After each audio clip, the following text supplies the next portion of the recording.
think we're about to go, and we're good, man. Hey, dude, Uh, how are you? Tired. Tired. I'm But it's falling probably from all apart. that heat.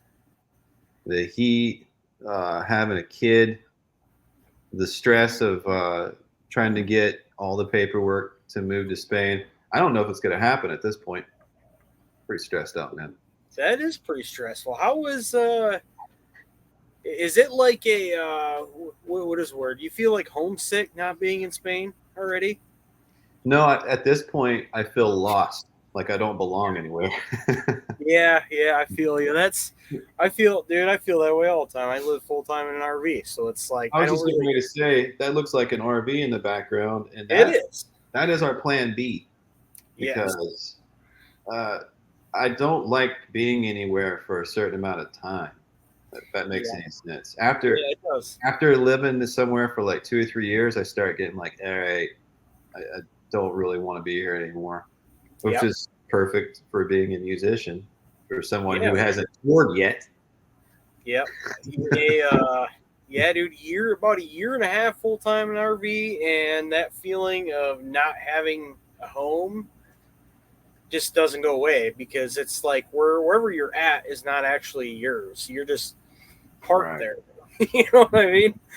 So you're like, well, like you could be here for a month and be somewhere else the next month, and it's Well, it is what it is. for me, it's like as long as I have my guitars and a way to record music and create, and Yeah, my wife and son, I'm yeah, all set. So I think I yep. could That's squeeze all that all you into need. an RV. That's Yeah, all I need. but we'll get back to that here in a second. But I want like anybody that's going to view this. This is I'm not going to say last names. This is Chris Smalldong here. I'll say your first name. I say everyone's first name. I leave everybody's last name out unless you're comfortable with that. But Yeah, that's good. yes, so my buddy Chris here. We met in Jacksonville, Florida, when we were both living there. You're not living there anymore, correct? Right. Well, no, I'm in. I moved out here for a while, and I'm back here. So I'm back in Jacksonville again. Okay, you're all over the place and back to Jacksonville. But yeah, Yeah. you and I jammed a few times. We were Yes. gonna start a band, and probably blue collar bullshit got in our way. Yeah. Yeah. A lot of work, a lot of things. Got in the way of that. This time never worked out. So Yeah. Well, yeah, that's we both worked a lot, and then I was starting a business, and then I believe you were moving, and I was moving too, and a whole bunch of yeah, craziness happened. Yeah. yeah. Oh, Just never really worked out. But hey, it was fun jamming a couple times, and yeah. we got a crazy story about a guy. You know. Oh, yeah. Yeah. We had a crazy encounter with an unhinged bass player. We'll get to that later because it's actually a part of the question that I always ask everybody when I do interviews because it just can't be me because I've jammed with so many people, like literally a couple of hundred people throughout my lifetime, and Oh yeah. almost all of it is always weird encounters. And like the only ones that aren't weird encounters, I remain friends with these people to this day. Yep. So It's the same with me. Yeah, I mean, some of the musicians I played with are to this day are my best friends. yeah, So I mean, it's pretty wild how that works out. yeah, but it's out of like a 4 or 5 piece band, every time it breaks apart, you only gain maybe like one true friend. The rest of them are like insane bonkers, and yeah, it's just it seems to always work that way. But we'll get to that here in a minute. Yeah. But can you tell the viewers what instrument or instruments that you play and how many years you've played them? All right. So my main instrument is the drums. All right. I'm 30. I'm 38 years old now. Likewise. I think I was 12 years old when I got my first drum kit. So I've been playing most of those years. The last few years, it's not really. I've just been doing normal go to work, come home, go to work, come home. You know, but I can play a little guitar. Not the greatest. I play a little bass. I'm kind of one of those all around musicians where if I want to play something or learn something, give me an hour or two, and I'll start. I could play a song. You know what I mean? Right. But So yeah, I've spent most of my time drumming. That's my favorite. So we're the same age and we started at the same age. Let's see if our influences are the same. Who are your musical influences? Who made you pick up the sticks? that would be Metallica. No, we Yes, don't say the same. yes. I was So just realizing that you and I could have pulled off a really good ZZ Top cover band. yeah, we could. Should have done that. Yeah, yeah, yeah, dude. This is about 4 years going now. The last time I saw you, it was long like that. Mine stops growing. Do I have to cut it? Do I have split ends or Yeah, something like yeah. that? You got to trim the ends, otherwise it gets like stuck and it doesn't go anywhere. It's stuck and it's just going out now. And Yeah, when it does yeah, that, it just makes my head get wider looking. yeah. You got to trim it. You got to trim the ends, and then she'll go. There we go. Yeah. Do that again. But anyway, about what made me pick up the stick. So I'll tell you. So as a kid growing up, my parents only listened to country music. So, I mean, obviously, I remember when I was real little. You know, summertime. I can remember flipping through. Bored flipping through. My dad had some old records, and he'd have like Meatloaf and Queen and all kinds of good oldies in there. All kinds of good stuff in there. But and I'd throw them on and whatever, check them out. But I didn't really get into it much because my parents strictly listened to country all the time. I mean, growing up, the only music I ever loved was Garth Brooks and Billy Ray Cyrus. Ache and Break Your Heart. Yeah. So and it was about I want to say maybe 10, 11. I can remember like getting introduced into like rock style music. It was like I remember it might have been my older sister. I don't remember exactly. Mm-hmm. So we were in a car ride somewhere. Somebody flipped the station, Right. and I heard Red Hot Chili Peppers. That Airplane song. You remember that one? I love that one, man. That's one hot minute album, and it's completely underrated. I love Dave Navarro with them. He was a perfect fit. But anyway. So I heard that song, and that was like my introduction to rock, right? Right. So, and then all of a sudden I started learning about, like Nirvana, Alice in Chains, Pearl Jam, like all these guys. And then some friends of the family, we're talking about music, and then they're like, oh, you got to check out these guys. This is Metallica. This is Megadeth. And I'm like, well, what are these guys about? And at this point, I'm maybe 11, so dude, the first time I heard Metallica, I think the very first song I ever heard was Injustice for All. That's a good one to hear. And I was completely by like the instrumental, the melodies, I was blown away. Yeah. I love that album. Yeah, man. And then from then on, I became obsessed. And then it was like, I don't know where the video came from, but this is back in the VHS tape days. Yeah. So somewhere, somebody had a video. It was the year and a half with Metallica, right? So it was basically, it was them. You rented that from Blockbuster. Yeah, man. I honestly don't know where it came from, but I seen it and I was just like, oh my God. I remember coming home on a Friday night, slapping that puppy in, and like a couple of those scenes where Lars is just ripping on the drums like Sad But True in front of like, it looked like 1 billion people in Russia, just blew my mind. Mm-hmm. From that moment, I said, I'm playing the drums. Right. And in that year, I mean, from then on until like Christmas, it was my mom, what do you want for Christmas? I want a drum kit. Drums. All right, well, what if Santa doesn't have a lot of money? What do you want from Christmas? Screw Santa. He's got all the money in the world. like two sets of drums, put them together. So Right. like I just want drums.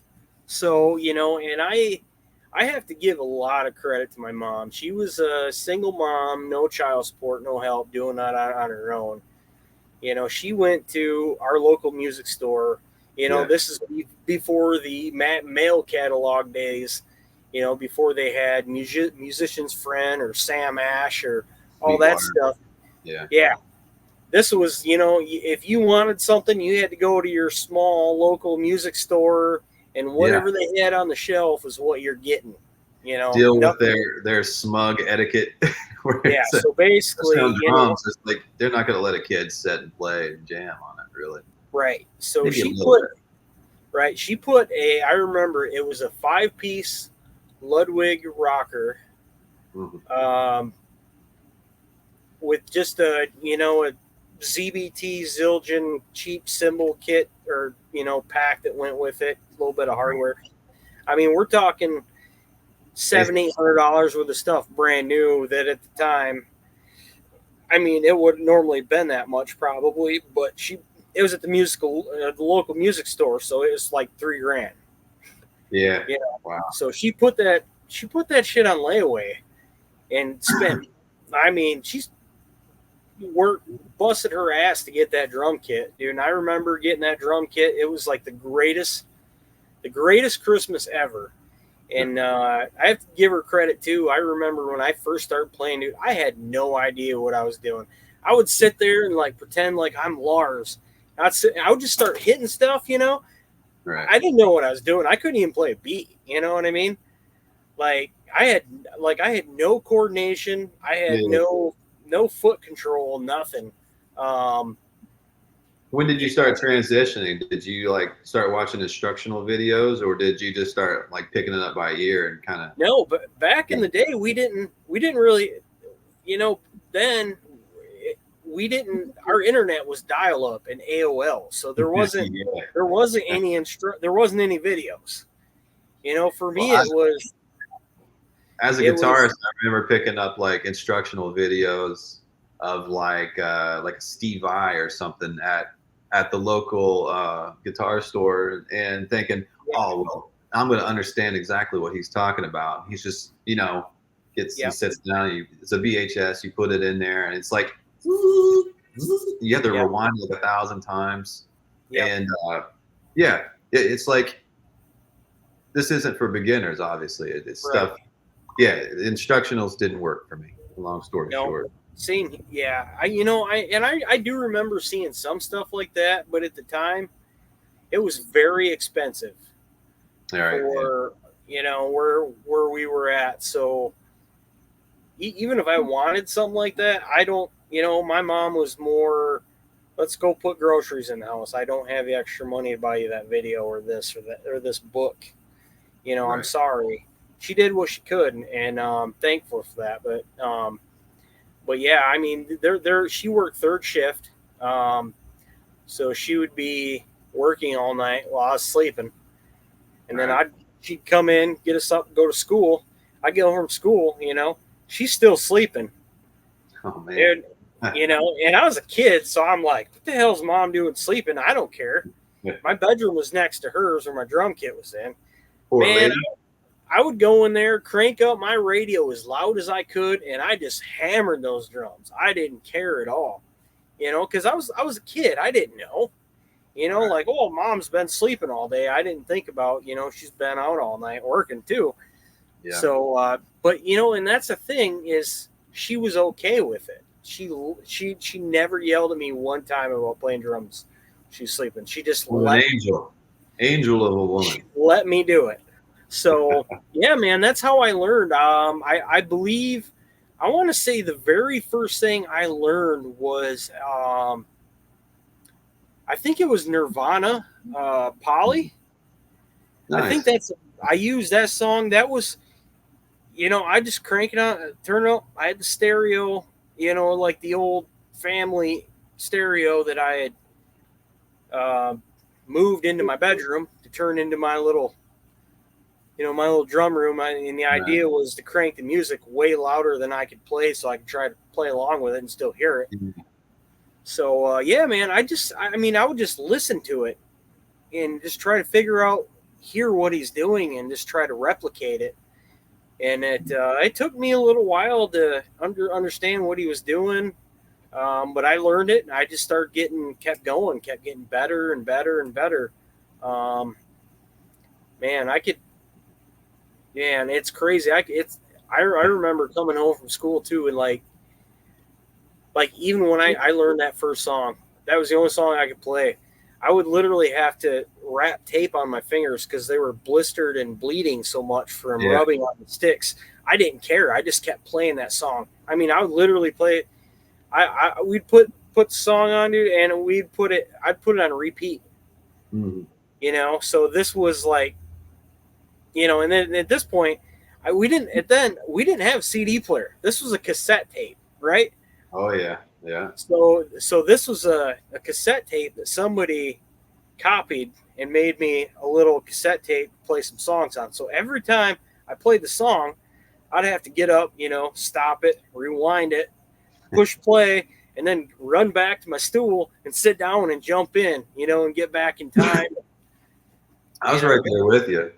We didn't have like a ton of money either, so when I summers I would work and make money. I would just blow it all on like VHS, DVDs, or CDs.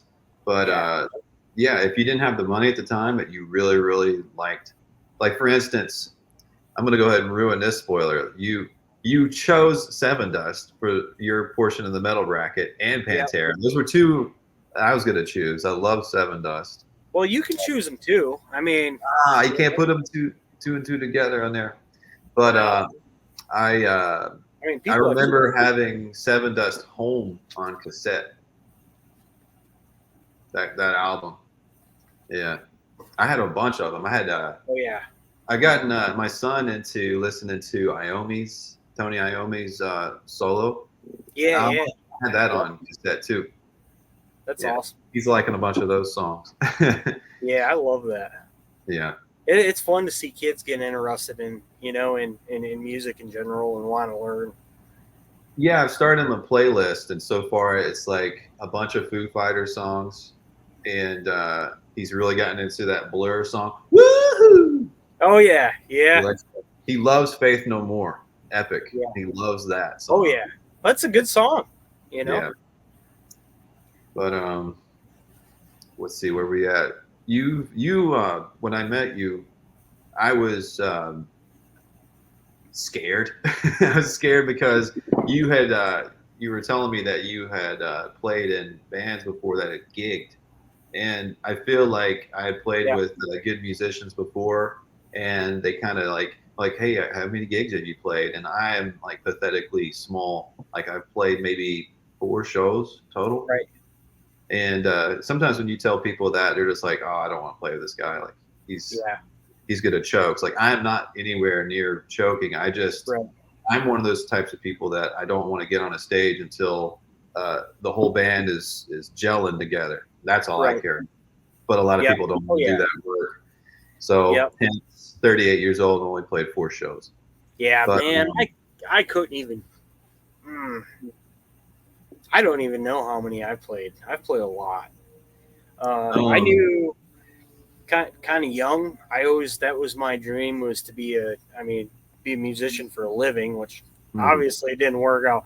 But I did what I basically lived my dream, so to speak. So I can't say I didn't make it, because in my mind I accomplished what I wanted to.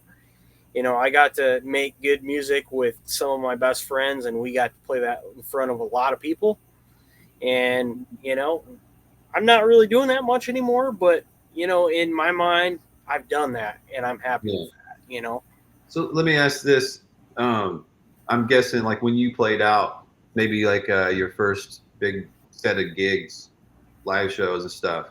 Was it early 2000s?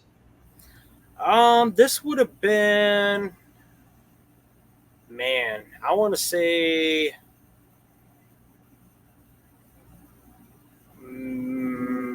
maybe no, because it would have been or maybe I like didn't 20? I didn't really do anything through high school because I would have graduated year of 2005.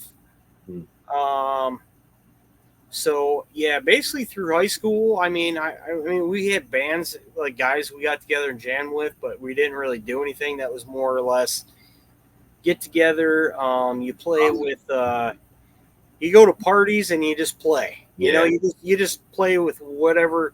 If they play a riff, I just play along with it and see where it goes. Or if they know some covers, I'll play along with it. You probably started like truly gigging and maybe in 2010, early 2010s. Yeah, I want to say right in there. Yeah, So in order to like secure a gig, like Yep, when we secured a gig when it yep, was 2003, you right, had to give the bar a demo. You right. had to, show them this. Hey, we had to show up. We are a 5-piece. We're called blah blah blah. Here is our Yeah, demo, and here's our contact information. Call us back. We want to play a show, and then yep. they call them. Let you know, like, yeah, we liked your demo. You guys can play here. Uh, Whatever. Is that the same way it worked? Basically, but we did it a little differently. I mean, we we basically cheated.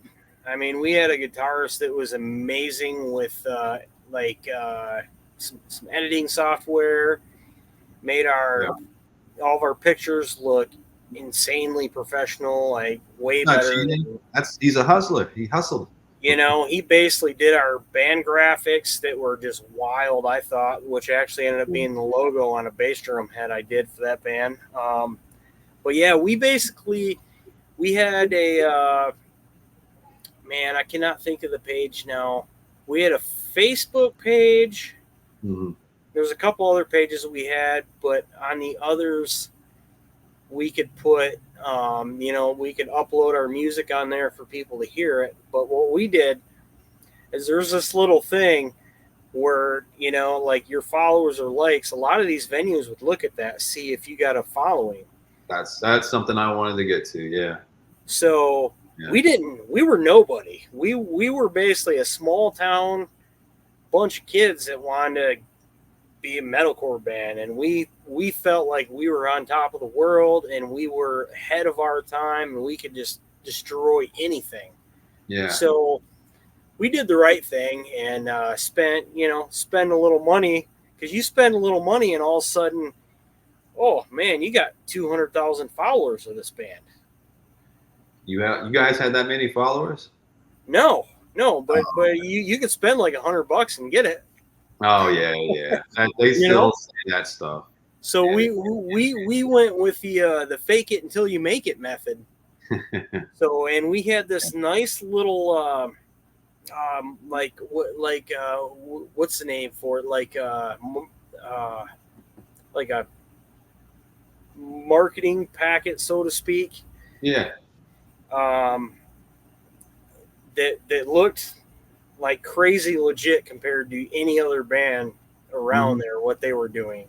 So we basically didn't even a lot of the places I booked never even knew what we sounded like. I just sent them that and said I'm looking to set up a show with you guys, whether Right. it's an opening act or whatever, let me know.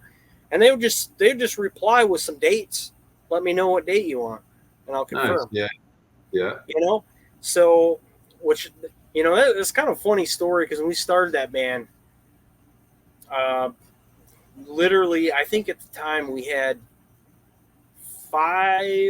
we had 4 complete songs, 2 that were parts and pieces, mostly there, but they weren't structured yet. You know what I mean? And Yeah. there was no lyrics on them yet. Yeah. So Man, you sound like the last gig that I played. dude, I got antsy. Everybody's like, dude, those 4 songs we had, man, they were tight. You know? Yeah. So, man, Yeah. I was like, well, you guys want to do a show? And they're like, well, we only got, like 25 minutes material, 20 minutes. And I'm like, our singer, Cisco, I love that guy, man. I'm like, Cisco loves to talk to people. We'll just make him. He talk a bunch of shit between songs, you know. Maybe talk the crowd, maybe burn up a little time, you know, to get these few songs going. So, yeah, dude, I remember the first show that band was called Ends Eve, but we did. Well, that was actually my last real band I played with too. There's been in a lot of different bands, but yeah, man, I remember showing up to that first show with those guys. And then this is something too I've learned over time. It doesn't matter if it's your first show or 300 show, you still feel exactly the same walking up on the stage. You're nervous, your mouth is dry, your eyeballs are dry. What is that? What is that cotton mouth, man? That I don't know. I hate that. Like, as a singer, that makes you like even more panicky. Like, oh yeah.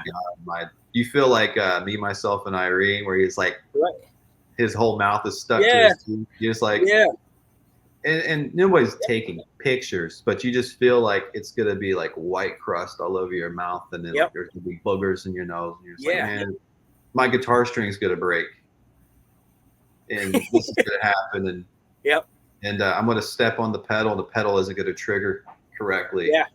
The loop isn't gonna work because I play with a lot of loops. I'm like, I'm gonna screw this loop up so bad, and the whole thing is gonna sound off. Yeah.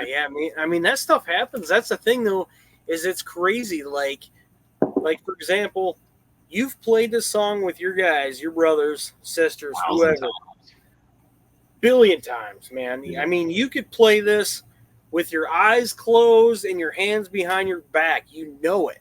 But the second you walk on that stage, all of a sudden it's, oh man, was this riff? Was this for this verse? Was it 3 times or was it 6 before we went into this fill? And all of a sudden you completely don't remember, and you're like, because of everything going on. You're looking at too many people too. You're because and you're like looking around, dude. Everybody's eyeballing you. Even like I noticed that I would be playing and I would close my eyes to not look at people, and then in the back of my head, I'm sitting there playing this like odd time stuff and singing, and in the back of my mind, like, open your fucking eyes. People are gonna think that you're into it too much. You're going like you're closing your eyes. Like they're laughing at you, and I open my eyes and everyone's like into it. I'm like, oh, okay, shit. But at the same time, like I'm beating myself up as I'm playing this and crushing it. Yeah, man. But man, it's a trip. Like, and it doesn't really matter. It seems like it for me, it doesn't matter if it's, you know, I've went to shows where it's like, oh man, this place is going to be packed, and you go in there and load out, and there's 3 people there. You know, I've been to shows where it's like, there'll be a few people there, and there's 5,000 people there. You just never know. Right. But you know, it's crazy. Like that feeling is exactly the same every single time. Yeah. Like something you've done a million times, all of a sudden you don't remember, and it usually takes 1 to 2 songs for that to go away, and then you're good. And then you're good to go. You're in the zone. Nobody can touch you at that point. I can't sit there and act like I'm so experienced with my 4 shows, but I've always remembered, like, I'm so anxious. I want to get on the stage. I don't want to be first. I don't want to be last. I just want to get on the stage though and get it over with. And then like, I also want to do well. I also have like all of this expression to get out. But like after that first song, and you get a couple of woos or everybody's clapping and saying holy shit, whatever, that is so much like weight just goes. Oh yeah. It just feels like a dump of drugs out of your body. You're just like, oh yeah, we did. You know, we always had a couple covers on the back burner in case we needed material. You know, in case, say, like a band drops out last minute, or you know, something like that, where we got to play an extra 10 or 15 minutes, and we're like, we've played all our songs. You know, we can't play our set list again. You know? So, but you know, in those times that we've had to pull those out, and sometimes we'd do it like too, where if like, you know, the crowd's just sleeping, you know what I mean? Like you get out there and they're just staring at you, like, you know, like You could basically tell them Stoned. like like they all have hot moms. You want to hang out, like, and they just look at you, dude, just like in a daze. And whatever you play, you think, all right, well, we'll get this. They get the song going. There's a lot of double bass in it. There's a lot of cool stuff in it. It'll Right. get the crowd going. Nothing, because it's like I don't know if they're like, what the hell is this, or like, is it like, were we like blowing them away, where they were like, wow, like I don't know what reaction that we're actually getting. So it's like, Right. and it's like, when you get a dead crowd like that, we would throw a kill switch cover or something in, throw like End of Heartache in there or My Last Serenade. And it's like, as soon as we'd start one of them, dude, everybody would just go nuts.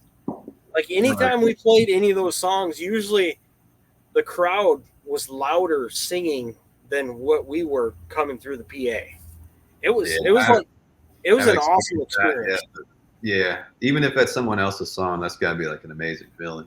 It was pretty cool, but and then yeah, I don't know. It kind of sucks that band kind of fell apart, which kind of comes to another topic here in a little while.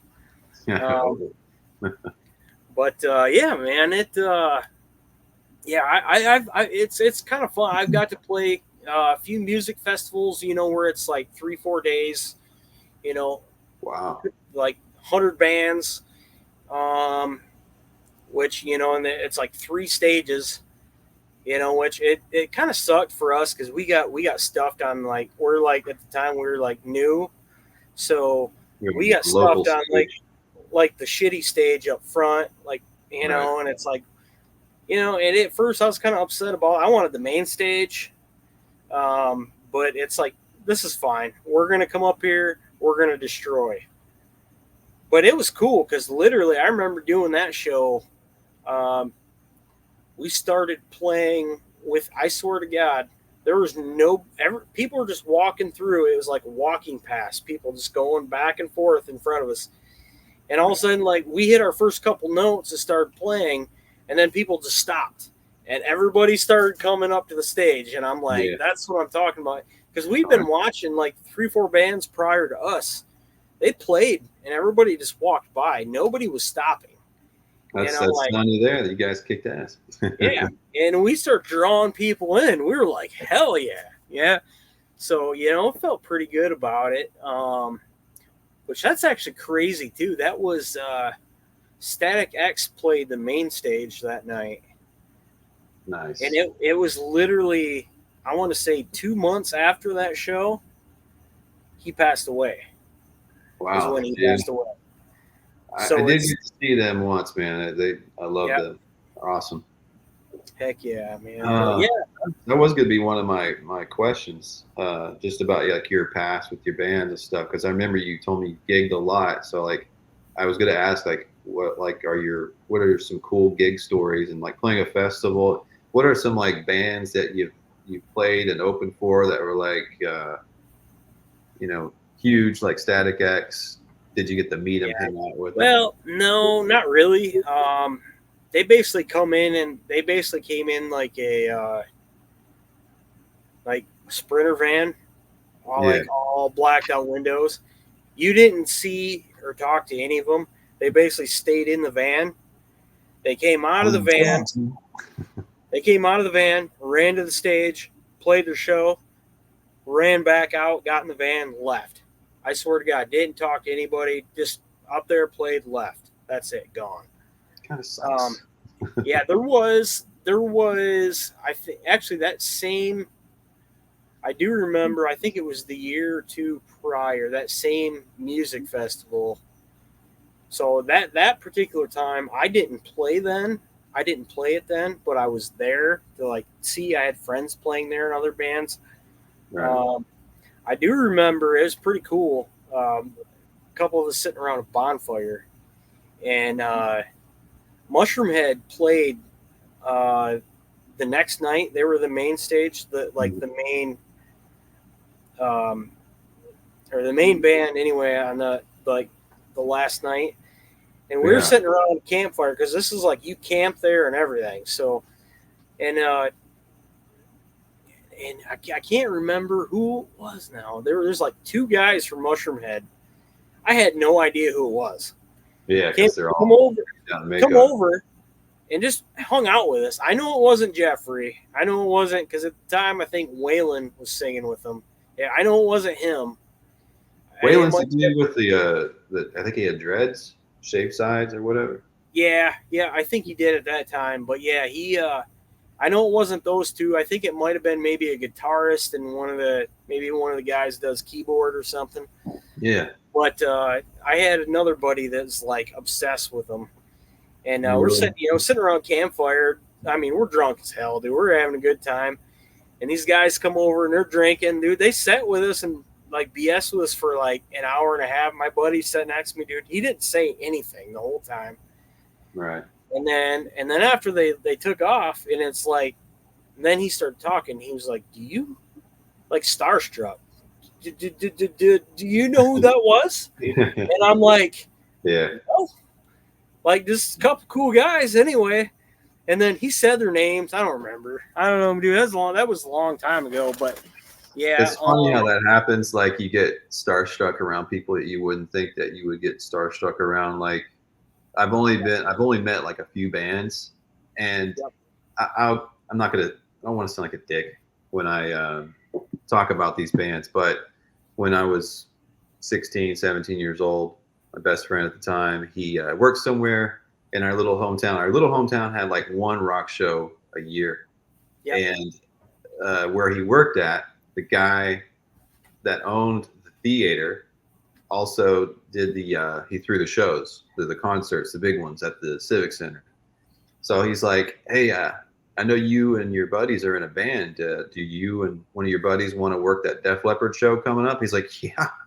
He goes, "Yeah, you guys, I'll pay you guys $100 each, and you guys can get backstage passes. You can keep them, and then you go and set up their gear. You meet them and do all that stuff." So we show up early in the morning. I remember it was like, for 16-year-olds, we had to set alarms. We were like, we set up all this gear, and I remember we sat down backstage. Everybody's like, "All right," the roadies were like, "All right, it's lunchtime or whatever." So we sat down. They had like a buffet, and all of a sudden, like the door opens up. It's like a movie. We look. It's just me and my buddy Chris, by the way. And we look, and Def Leppard just walks right in. They're like, "How you doing there, guys?" Well, that's pretty cool. Yeah, they just sat down next to us, all five of them, by the way. Yeah. And they're like, "If you don't mind, we're gonna sit here and we're gonna have our lunch too, and we're gonna do a interview with your radio station." We're like, yeah. But later that night. Yeah, later that night we came back. We got to go home after that and take like a long break, and then we came back, and right before they took the stage, we handed Phil Collins, the lead guitarist Phil Collins from Def Leppard, our demo, and he's like, "Oh yeah, thanks a lot, guys." He probably went and just tossed it. But I do remember being. Maybe I was 15. I know I wasn't 17. I was probably 15 or 16, and we're watching the concert, and there's like 90% females out there in the audience, and we're sitting there like behind the speakers of the rhythm guitars, and these girls are just flashing everywhere. I probably saw like the most breastises in my entire life that night, and I was just like, this is the view that rock stars get. Like, I gotta get this. It didn't have to be boobs, but just being, to see and hear what it felt like from their point of view. It was just like, this is amazing. But the other one is that we right when Shinedown first came out, I really, really still liked that first album. They came out on a festival, kind of like what you're talking about, like a few-day festival, and we watched them. We were like in the middle of a crowd, and we're like, "Holy hell, that guy sings! He's up there with Chris Cornell, man. He's awesome." Yeah. And the next thing I know, the next band is setting up their stuff. We turn around, the dude, Brent, whatever his name is, he's just like, behind us. We're like, hey. And this is like the same year, probably. I think we're 16, 17-year-olds, and we're still in this Yeah. little band. And we're just like, my God, dude, you're so awesome. He was like the nicest guy I've ever met. Not just in or anything. Yeah, he Two more seems like he'd people, be a nice guy. I've never two met more him. guys came out of the band and just sat there and talked to us teenagers, gave us pointers on what we needed to do to get signed. That's all we talked about. We need to get signed. But yeah. Yeah, that's awesome. Yeah, man. I don't know. Usually, I don't know. Usually, my experience with shows, other bands, it's usually, I don't know. Some guys are cool. Some guys are assholes. It's almost like, if you come in, you make a good impression on what you're doing music wise. You know what, dude? Like, dude, it's like they're like, I have a good one. You guys suck. You guys suck, man. I'm never playing you guys again. And it's just like, come on, man. One of those same festivals, maybe that one, there was a band called Marvelous 3, and they shouldn't have been called Marvelous 3. They kind of sucked. But they got off the stage, the guitarist, singer, whatever, he comes up, and me and my buddy Ben were up like this on the front where the barrier is to the stage. Right. And the dude just walks up and he's just staring at this girl next to us. And she's probably like 15 years old. She's young. And he's just looking at her. And my buddy Ben, he's just like, hey, will you autograph this? And he looked at him and he goes, grow some tits. Oh, that's great. And then he looked at that girl, and I can't remember. I think he asked her to show him. And was just like, wow. When you're at that age, you don't think, hey, this guy's a freaking pervert pedophile. But that girl was just like flash, and we were just like, oh, okay. Yeah. But I was still like laughing at him because I'll never forget that. Grow some tits. Oh, yeah. I remember. Actually, it was the same music festival we were talking about. Actually, this is the craziest thing. So, I think we've talked about this one before. I've told you about this one because it's my favorite one. It's the craziest thing I've ever seen. Because usually it's pretty boring. I mean, it's usually sweaty. I mean, you're packing gear, you're setting up gear, you're tearing gear down.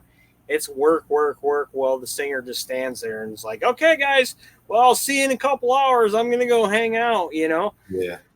Like, and I'm just sweating my nuts off doing all the work. But it's like, but anyway, so I'm waiting in this line. And you may remember this one too, but I'm waiting in this line, this Porta John, right? Mm-hmm. There's a bunch of them. I couldn't even tell you. So the one off to the side starts rocking a little bit, right? Starts out then a girl starts moaning. And we're like, oh, we know what's going on in there. We know what's going on in there. And all of a sudden, you don't talk much, do you, boy? All of a sudden, this line, we all start to move towards this porta potty that's bouncing, got some noise coming out of it. You know what I mean? And this guy, the guys just start yelling, like cheering him on, like, come on, get her, boy. Get in there, boy. Go deep. They're cheering. And then I can remember it sounded like, as loud as everybody was around there, in my mind, it felt like it was a tornado coming. It was like a little thunder tornado song, or sound. Like, it's like, what the hell is that, dude? This little, 5'4", 90-pound chick, dude, just smashes into this porta potty, knocks it over on the side. When it knocks over, the door flips open. They come out. There's a girl in there with pants down the ankles. The guy's got his pants down his ankles, and there's shit there's stuff all over him. At this point, the apparently the porta potty was mostly full because there's all kinds of fluids in blue. They're all chose a better place for that. I don't know. I guess not. Well, come to find out, the girl that knocked over the porta potty, that was her boyfriend. That was her boyfriend, and the girl he was in there with somebody she didn't know. So, and dude, she started, dude, she jumped right on him. Like they come out with their pants on the ankles. She jumped right on him. Dude, she's pulling hair, throwing punches, and then the guy's trying to like pull her off, and it, dude. They're not even pulling their pants up, dude. Their pants are still down their ankles. So like the guy's trying to pull the little girl off, and she just flips, starts punching the shit out of him, dude. She beat the shit out of both of them. And then the cops rush in there, and they're all like, hang on. Like, they're still fighting. They're like putting gloves and stuff on, because they're covered in blue shit. water. So, and then they ended up separating them and dragging them away, basically, with like two of them with pants down still, and it was, dude, the funniest thing, too, is the cop was dragging the guy away. Somebody yelled, "That guy's still got a boner." Oh, man. Oh, that's great. That's good. That was probably the craziest, funniest thing I've ever seen. But yeah, most like shows, because I played with a cover band when I was like my teenage years, where you play at a bar for 4-6 hours a night. I did that. I think I did that one show, and I was done. Because it's like, you're playing a cover song, and it's like you get some drunk, you get some drunk guy that comes up that doesn't like double bass in Sweet Home Alabama. I mean, to me, it sounds great, but you playing wrong, man. Yeah, you're playing that wrong, boy. You need to play that right. Yeah. And it's like, dude, it's a straw in his mouth. Then and there, I had enough. So I didn't do that from there. It was like that point on. It's like, all right, I'm gonna play music that I wrote, that I want to play, But yeah, I've been in a lot of bands. Actually, NZ wasn't my last band. There was another band. Some guys I used to jam with a long time ago got together. They were looking for a bassist. I played bass with those guys for about a year and a half, which we didn't really play any shows. It was more practice and a couple parties here and there. It was all original music, but we didn't really do much. It was more for fun, I think. Yeah. But that was kind of a funny deal too, because I remember my buddy Mike messaging me like, "Hey, how's it going? Putting a band back together, And I'm like, "Sweet, dude. You need a drummer?" Because at the time I wasn't doing anything.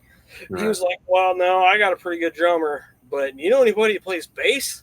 And I'm like, "Well, thanks, asshole." Like, I'm like, "Well, I'll play bass." And he's like, "Do you even own a bass?" And I'm like, "I'll go get one this weekend." Right. So I went and picked up a bass, and I started playing bass. I was like, "All right, man, I got this." So, that's kind of where I got the bass thing from. I play a little so bit. Hard to find, man. Yeah, it is. It is. I don't know.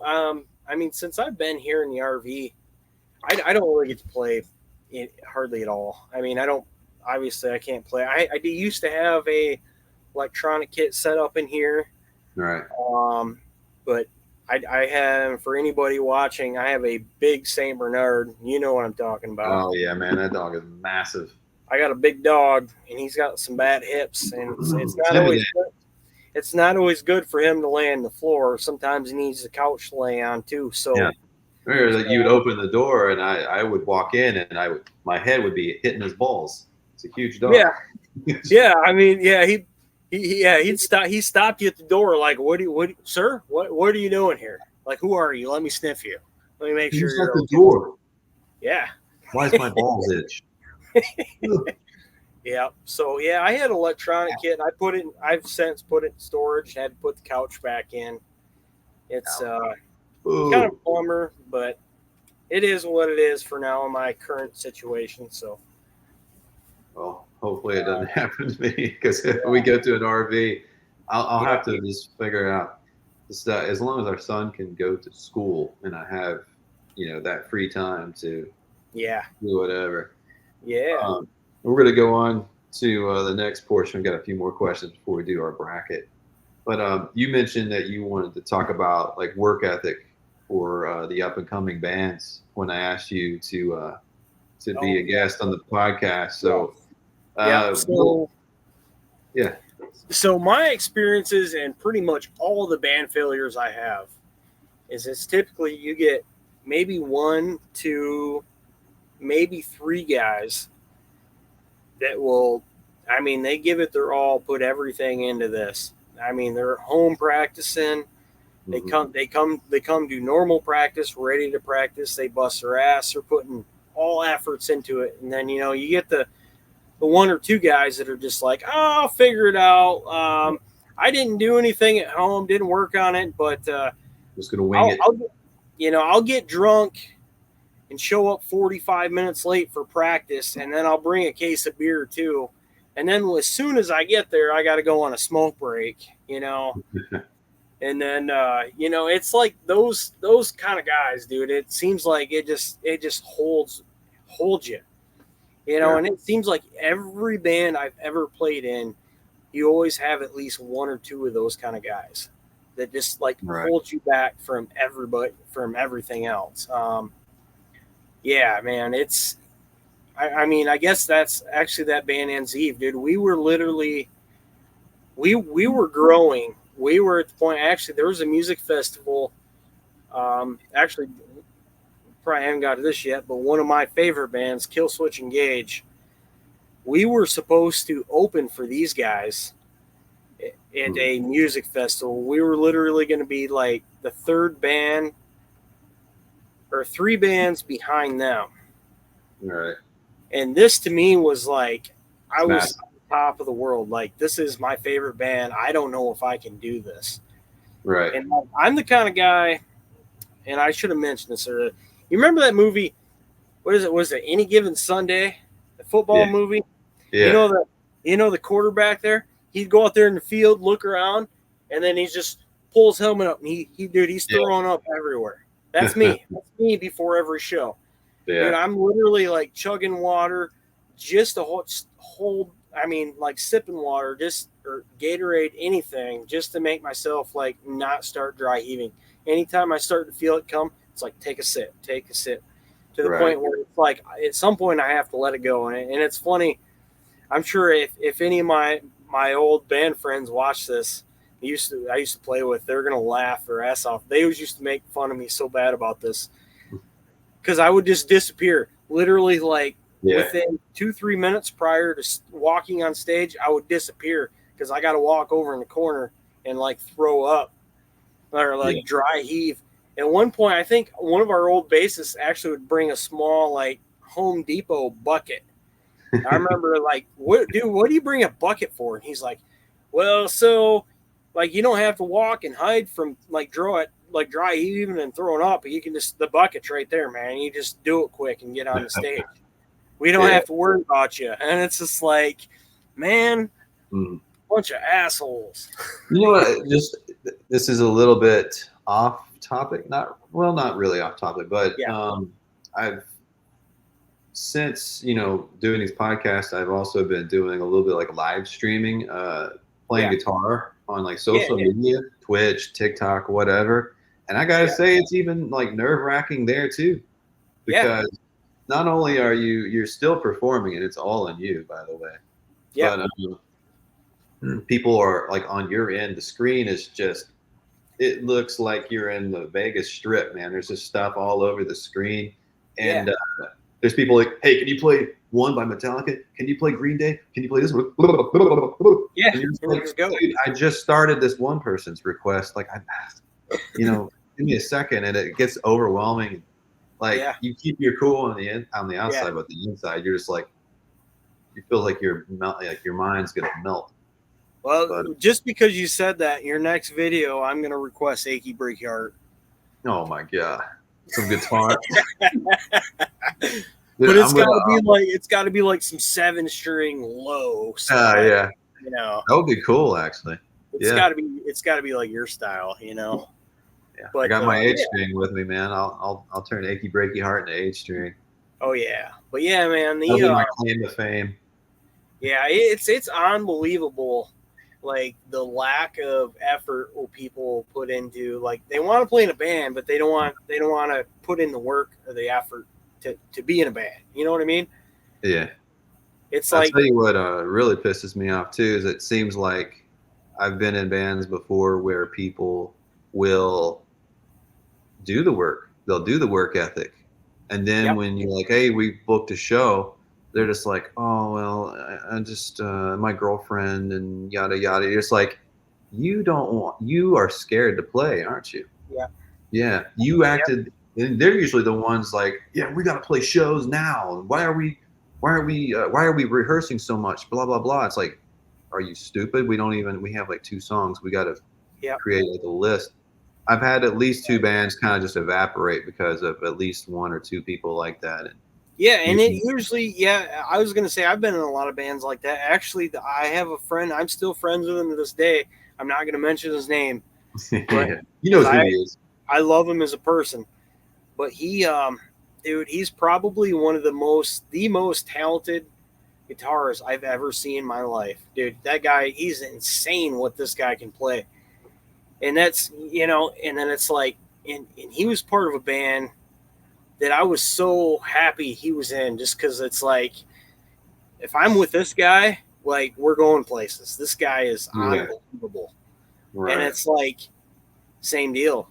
You get to the first show, all right, well, he'll go, but he's not riding with the guys in the band. He's going to ride separate because he's got to, he got to meet his wife for lunch or his girlfriend for lunch. Yeah, it doesn't sound like he's going to show up.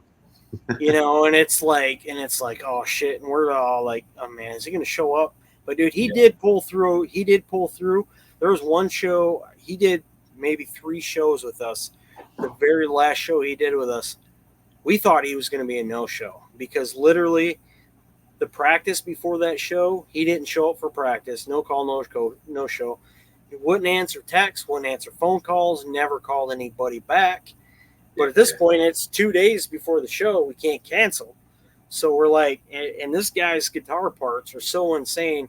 We can't just grab somebody and say, hey, we need you to fill in. And like half of our songs weren't even playable without his guitar parts because they were just so crazy. Right. I mean, they were the song basically.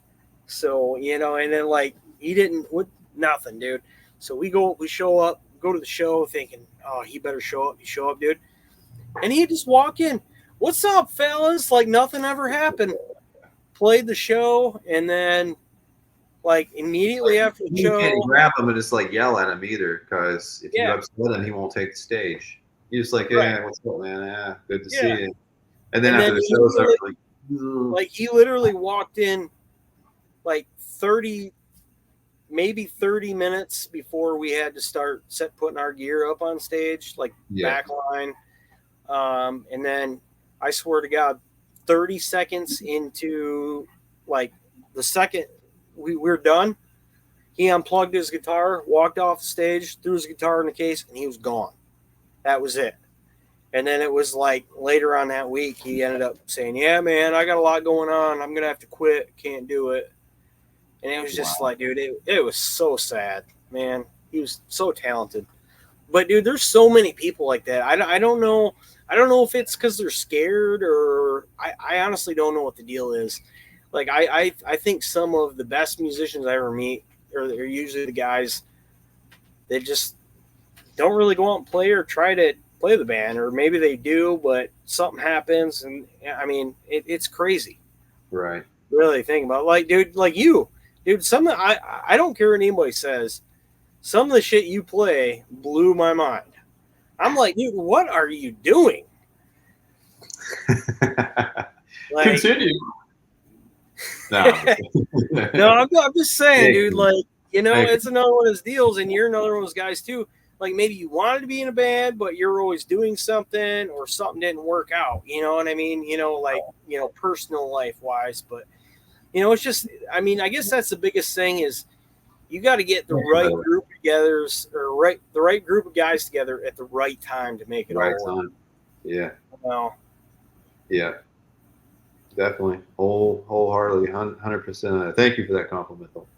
yeah, And again, yeah, I mean, like, I don't know why we didn't continue or whatever, but I remember, I think it was yeah. the last time we jammed. It was, Dude, I think it was just dude. life in general, dude. I had so much going on. You had a lot going on. It seemed like every time I'm like, all right, let's get together Saturday, and you're like, yeah, and then it'd be like, like Thursday to roll around, and you'd be like, oh yeah, so I gotta go like go paint a deck or paint a house or Yeah. something, and I'm like, okay, let's try for Tuesday, and you're like, okay, and then Tuesday would come, and like somebody would call out of work where I'm at, and it's like. Right. I have to fill in their shift and work all night. And I'm like, yeah, dude, I got to work. Somebody called out. So it was always something. It didn't Yeah. matter. Yeah. Times it just never worked out for us. No, Yeah. but we did manage to hang out a bit after. Well, we went and seen quite a few concerts. We got to hang out and see. So Yeah, man. Lamb of God, Pantera with Pantera, yeah, Charlie Bennett and Zach Wild. yep. That Yeah. was just That's right. You went to go see Gojira with me and Yeah. Mastodon. Yep. Yeah. And what was that other band? Lorna Shore. Lorna Shore. Yeah, dude, those guys are insane. Especially their drummer, dude. I swear to God, his feet are a machine. It's not. He don't even have real feet. It was just the craziest drums ever. Yeah, dude. Lorna I swear to God. Gojira, then Mastodon. Just like he has robot feet, dude. There's no way his feet are even real. Yeah. But yeah, dude. And then we seen Cold briefly. Oh yeah. That's right. I went with you to Jacksonville, a concert in Jacksonville. I think that's the first show that I went to after COVID. Yeah. And it was, I'm like a big fan of Cold's first album, but I just dropped off the radar. But we we go inside of this little tiny venue. Like the very first person we see is Scooter from just standing at the door, and he's like, "Hey, what's up, guys?" Dude, and I was froze. I was starstruck. I was like, I don't know what to do with my hands. Like, body, man. Like, you look like me. You're bald. And you were like poking me in the back, and you're like, dude, that's Scooter. Talk to him, bro. You're like, talk to him, and I'm like, no, dude, let's just walk in. I didn't know what to say to him. Dude, he's just sitting there at the bar, like writing out some paperwork at the door, and I'm like, I don't know what to say to him. I know your name's Scooter. I haven't looked at your name for 25 years. Right, and I know you're from here. This is your hometown. Yeah. I know you because I was 13 years old and I bought Hit Parader magazines and I bought your album. I used to open them and read the linear notes and all that stuff. Right, but dude, that guy, his voice, dude, I love his voice though. As far as he's got a great voice, I think. There was a pretty decent band that opened for them too. Like it was inspirational because they were like in their 40s and stuff. They were older. Yeah. Yeah. So you're gonna see my father-in-law lives through there. Hey. What's up, man? The man behind the curtain. Yeah. You can kick me out. It's your place. No. Oh, that's great. We'll go on to the next question, and see, we're already an hour in. It's easy. Yeah. Easy to ramble and just have fun.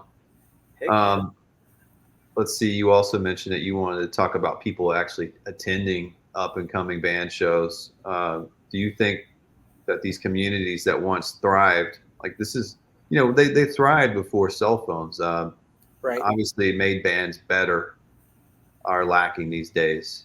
Right. I think the modern digital world basically canceled. I mean, most for our genre, for just all rock and metal, basically. Yeah, I mean, basically, like, dude, because I remember, and this is something I want to talk about. So, when you're a kid growing up, and I'm sure you might be relate to this. So, your friends, your family, friends of the family, you're sitting there learning a riff, or I'm playing a beat. You always get somebody, oh man, you're pretty good. You know, oh, let me know if you're ever in a band. I'd love to come see it. You know, you always get those people, you Yeah. know, cousins, friends, neighbors, whatever. And then it's like, you know, 8, 10 years later, hey guys, I'm in a band. Like, I'm going to be playing in front of like a lot of people. You need to come to the show. This is the one. Right. Like, I'll even pay for your tickets. Just please show up, you know?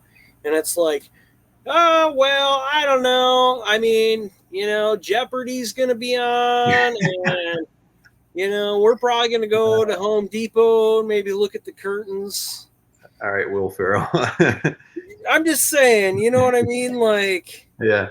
Like that's basically what it comes down to. It's almost like people don't show up to your shows, you know what I mean? And then it's like I remember, I don't know, like if you were a known, if you were a band that basically you have the marketing and the money from a record label to just push you out there, you're gonna have a lot of people there. But just trying to do it on your own, man, it's so hard, dude. It's I literally remember some of our old shows, dude, begging people like, I will pick you up, you can ride with us to the show. Yeah. Like I don't know what else to do to get you there. And then Well, it's you like have to think about it. excuse. Think of like Pantera when they first started. You know, Right. You knew that the word spread around there. Like, you got to see these guys because the guitarist can play like crazy. He's amazing. The drummer's amazing. The bass player's amazing. Right. The front man is awesome, and it's heavy and it's hair metal-ish at the same time, and yada yada. And word got, you know, it had to be spread by word of mouth back in the day. Yeah. You couldn't go to YouTube and view them. Right. And basically, even if like a band is good on YouTube, it's just like, oh yeah, note to self, you know, if they ever come around, Right. I'll go check them out. And then just like on my first podcast talking with Cameron, we mentioned Helmet.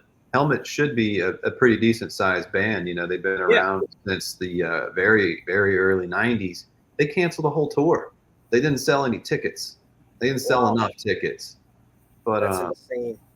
I would have loved to have seen them. But the thing is, it's like promotion for rock and metal is like basically non-existent. Right. They have to do it all on their own. You have to be following them on Facebook, basically, or Yeah. on TikTok or Instagram, Right. whatever. But even then, dude, it takes a lot to pull somebody in to actually follow them. You know what I mean? Because there's so many people out there, like so many bands. It's almost like people just, I don't know, man. It's just like they don't care anymore. It's Yeah. like, well, oh, check out this band. You know, you can watch one of their live shows on YouTube. You know, throw it on the sound bar, surround sound. You know, like you sit on your couch and watch it like you're there. Yeah. You know, I mean, obviously it's not the same, but I feel like that's where it's gone to. I mean, obviously some of the bigger shows that we've went to together. I mean, obviously those were a lot of people there, but I mean, I'm talking like even like up and coming bands or like great bands. Like there's a lot of bands out there that I feel like are way. I think you and I have talked about this too in the past. They're just way underrated. Like Yeah. like you hear these bands, dude, and they just blow your mind. You're like, where have these guys been all my life? Yeah. And they'll like it makes half of what you hear in the radio just sound like garbage, but they'll never get the time of day for any of that. You know what Don't I get me mean? started on the radio. Radio's know.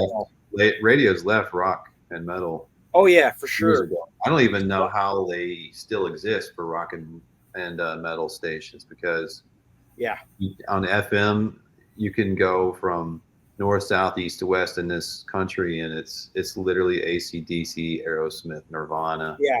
Guns N' STP. Roses, STP. It's just the Yeah. same bands over and over, the same songs Yeah. over and over.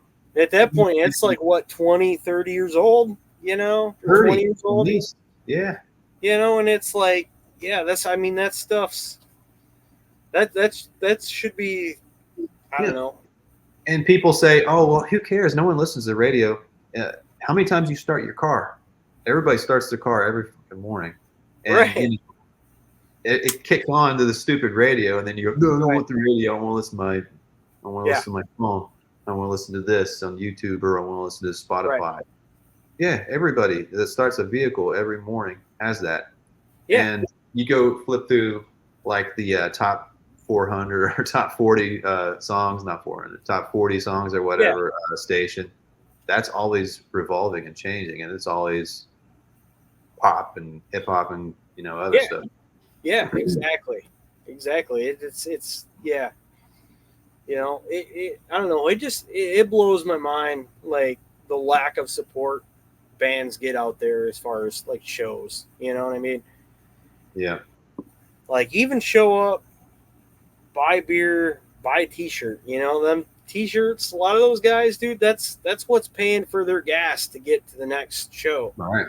Because they're a lot of times, dude, they're not getting paid crap. Dude, Yeah. most of all the shows we ever played, we never got paid. Honestly, I remember back in the day, I don't know if they still do it anymore, but you had to sell, say, 200 to 500 tickets, and then you got a spot on stage. Well, dude, we didn't have that, so we would all just pitch in money and buy all the tickets and just go. Dude, we literally everybody take a stack of tickets and just start Right. handing them out. It was basically pay to play. 4 shows. I mean, literally, the only money I've ever made in my music career. That's what you even want to call it. I think I've made $30.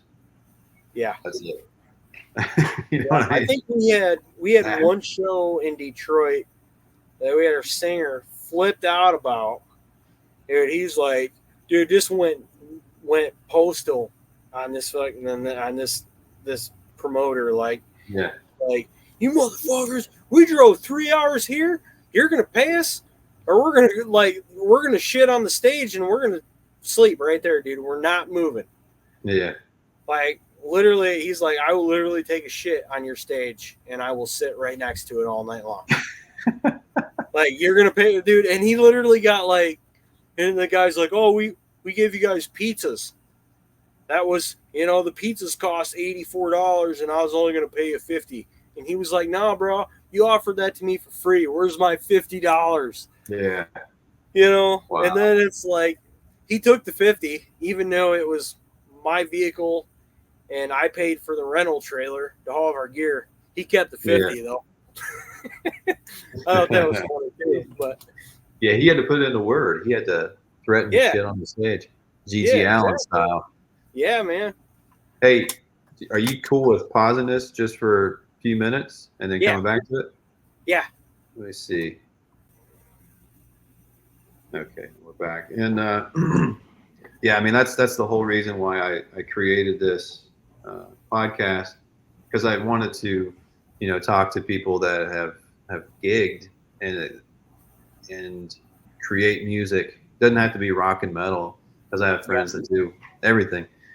But people are losing their respect or just any general knowledge of what it takes for rock and metal. Because I mean, if you look at videos on TikTok of like Van Halen, like people are like, wow, that guy's amazing. It's like, man, you don't even know, like there's so many people out there that have played since Eddie Van Halen, yada yada. Right. Just like their comments, I'm sorry, I can't remember people's comments and like tell you what I'm riffing off of, but I just get the general idea that the young kids are being inspired, but it's like really lazily, like it's they have no idea what they're missing out on. They truly don't.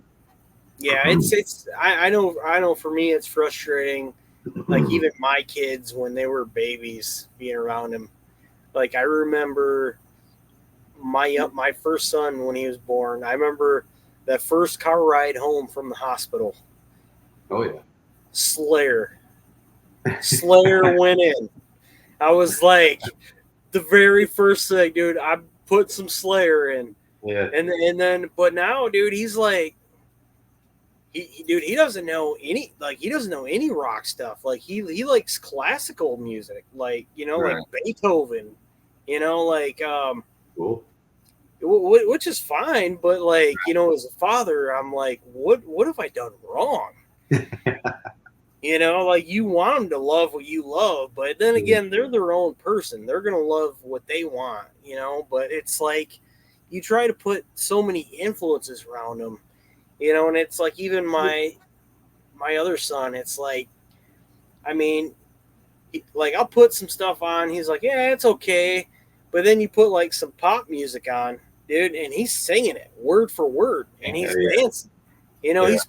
he's doing the moves, and I'm like, Bruno Mars. yeah, yeah, man. And it's just like it makes you question, like, what have I done wrong?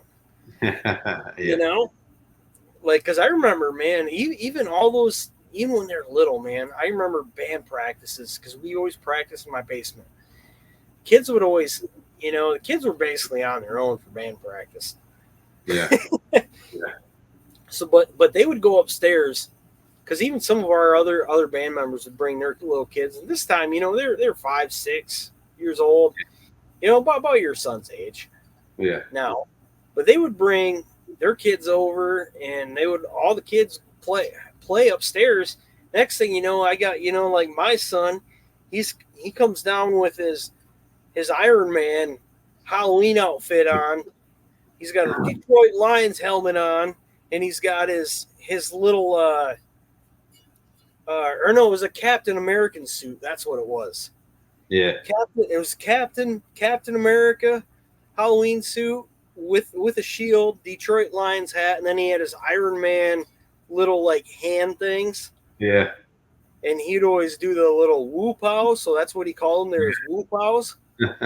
You know, so and that was for a while like he was our mascot. Like we Yeah. call him Captain Iron Lion, you know.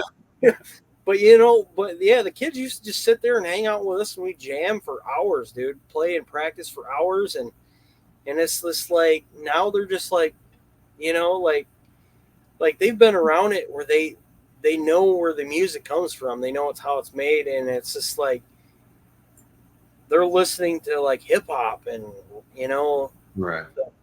the pop country, and I'm like, you know, I guess, you know, everybody has their own opinion. They can like what they like, but to me, it's kind of like it's just saddens me, you know, Right. like because I guess to me that's not music, you know, something like it's got to have some feels in it, you know. It does, but it's like it's hip hop is different in the fact that it's like it's solely on the person with the microphone Right. because it's typically written and recorded by one person. The music is. I Right. can do it, you know, with Yeah. Logic Pro and my 49 key MIDI keyboard. Yep. Yeah, I can sit there and I can do the beats. I can do synths. I can do 808s. I can boom, whatever that thing's Yeah. called, whatever. And I Yeah. can tune it to any, I can replicate uh, "Humble" by Kendrick Lamar. Yeah. Whatever. I can do all that stuff. Anybody can do that, Yep. but not anybody can just and you can do that within like you don't even have to really musically know what you're doing. You No. can pretty much do that in like the first week, Right. whereas you're not going to be playing any Pantera songs your first week. Even if you Right. sat down for a week, you would really be sitting there like struggling. You'll be struggling Right. with that stuff for at least a month when you're a beginner, Right. a month or 2 or 3, depending on work ethic when it Yeah. comes to learning songs. So obviously, I'll always hold rock and metal above all that stuff, even though I Oh do yeah. listen to Yep. hip hop and stuff like that. But it's just it's a weird other respect. And I'm actually going to have someone on next Thursday that does hip hop. He's a producer for that stuff. So Yeah. I'm like really intrigued by that stuff. Like, Yeah. what do you produce? How you do it? Right. What goes on in that? How is it hard? Make me respect it more. Right. Yeah. Yeah. I guess I've never been into it, so you know, for me, I don't understand it either. So I'll definitely have to watch that one because I don't. You know, because I don't know. I guess for me, in my mind, you know, like you're saying, it's so easy. Anybody can push some keyboards, maybe use a program, and you got a song.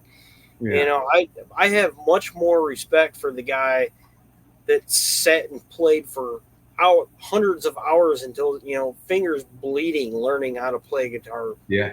You know, Honed a and, talent. Yeah. yeah, and learning to play and sing, dude. That is a whole nother thing too. Like those Well, guys that, you know, my biggest thing is I've been to. I'm not slamming the whole genre of rap and hip hop, but I right? have been Yeah, I'm not. to Yeah, like I'm not slamming them. I'm just saying, no, no, like, no. I What don't. I'm getting ready Yeah, to say, I'm saying, is I've been to a few shows, and yeah, it's literally just a dude up there with like a turntable and then a guy with a microphone. yeah, And the one or the two or three that I've seen have been cringy. I haven't seen like actual ones that I really truly like. It was right. just at an event, and I went, and I was just like, the things they said in between the shows, you know, it was Yeah, very R. Kelly esque. It yeah, wasn't R. Kelly, but I was just like, how the fuck is this guy? This guy's a dick, getting away with this shit, saying the things he's saying. But it's boring. I don't want to see a dude with a microphone. right. I Exactly. get it. You can rhyme words, but Yeah, so can Geddy Lee right. whilst singing and playing Yeah, bass and playing a keyboard and a mini move with right. his fucking foot. Right. Yeah. I mean, I mean, you want to go old school, dude? Dude, Freddie Mercury. Yeah, That guy, dude, could do. I mean, that guy was an amazing musician. You yeah. know, like, but as far as like pop stuff, you know, there are some of those guys I do have respect for that are actually musicians. You know, Mhm. like you look back in the day, like Prince, that guy could legit play. You He was know, amazing. like, Yeah, like Bruno Mars can actually legit play. You know, yeah. I do have respect for those guys. It's not my type of music, but I do have respect for them. But I have a yeah, lot of problems with pop because it's typically people that can sing amazingly. They've yeah, they either have a distinctive voice that carries them to your attention, or they can hit a lot of notes and do it well. yep, But the main thing is that they all do that and they're fuckable. yeah, you know. yep, So just think about it. Really, I mean, like there yep, aren't there many pop singers that male or female that you like, yeah, that person's like ugly and trash. Like, what are they doing? How yeah, are they popular? yep, Gone are those days hmm, where that's real talent. But no, people now they're just like raised from kids to think that American Idol's their pasture to green grass and to the glory days of right, making music and becoming famous. And right, it's always been a turnoff for me to right, basically become famous being a glorified karaoke singer. right. But we'll get to that last question and we'll do the metal bracket. Yeah. Craziest experience when meeting up with a musician to trying to form a band. Oh man, here we go. Here we go. Is it good to be the clock guy? Yeah, here we If go. yours isn't that, I'm going to have to share the clock story.